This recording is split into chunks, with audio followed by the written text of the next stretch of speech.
बद्रीनाथ, आस्था और विज्ञान का संगम। प्रसाद और महंत पुजारी से जुड़ी सारी जानकारी के साथ पूर्ण संस्करण।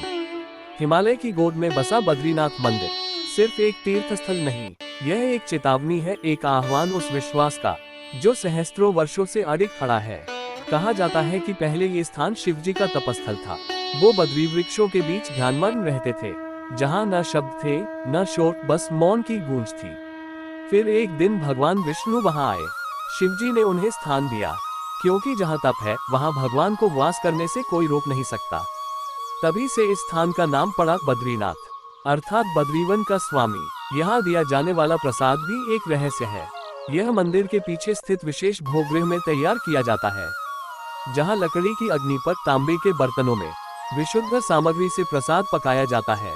तुलसी की पत्तियां ऊंचाई पर स्थित विशेष वन क्षेत्रों से लाई जाती है, जिन्हें केवल प्रशिक्षित पुजारी ही तोड़ते हैं। श्रद्धा कहती है ये भगवान की कृपा है, और विज्ञान मानता है कि तुलसी प्रसाद को ऊंचाई और ठंड में भी खराब होने से बचाती है। लेकिन जो बात सबसे रहस्यमय है वह है अखंड ज्योति। जब सर्दियों में मंदिर के कपाट बंद होते हैं तो अंतिम दिन ऋषिकेश से आए आचार्य एक विशेष दीपक प्रज्वलित करते हैं, जिसमें गाय का शुद्ध घी होता है और हाथ से काटी गई बाती। फिर मंदिर के कपाट 6 महीने के लिए बंद हो जाते हैं, और जब गर्मियों में कपाट पुनः खोले जाते हैं वह दीपक वैसे का वैसा जलता मिलता है, न बाती घटी न घी सूखा। मान्यता है कि यह नारद मुनि का आशीर्वाद है, जो भक्ति के बल पर जलता है बिना किसी बाहरी सहायता के। इस क्षेत्र में एक और चमत्कारी स्थल है वासुधारा जलधारा। ये बद्रीनाथ से लगभग 6 किलोमीटर दूर स्थित है, एक कठिन चढ़ाई के बाद मिलने वाला झरना। पर यह कोई साधारण जल नहीं। मान्यता है कि यह जलधारा केवल पुण्यात्माओं पर गिरती है। एक पुरानी कथा बताती है, एक ऋषिकुमार अहंकारवश वहां पहुंचा, लेकिन उस पर एक बूंद भी नहीं गिरी। पर पीछे से उसकी वृद्ध दादी चुपचाप वहां पहुंची और उन पर स्वर्गधारा झर पड़ी, क्योंकि प्रकृति मन की सच्चाई पहचानती है, शब्दों की नहीं। मंदिर के गर्भगृह में स्थित भगवान विष्णु की मूर्ति शालिग्राम शिला से बनी हुई है। कहा जाता है यह मूर्ति ठंड में भी ऊष्मा बनाए रखती है। पर जो बात ध्यान देने योग्य है वो ये कि इस मूर्ति का एक हाथ हर वर्ष बाल बराबर छोटा होता जा रहा है।